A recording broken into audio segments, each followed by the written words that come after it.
To je najkrajší výhľad je, keď je slnko nízko, buď keď svitá, alebo keď zapadá slniečko, tak sa tak všetko sfarbí, to už je taký kľud.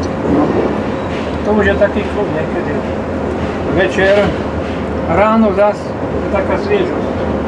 Tieto dneska rôzne farby a tak. Tento výhľad krásny. Akorát to hovoria cestujúci veľmi dobre.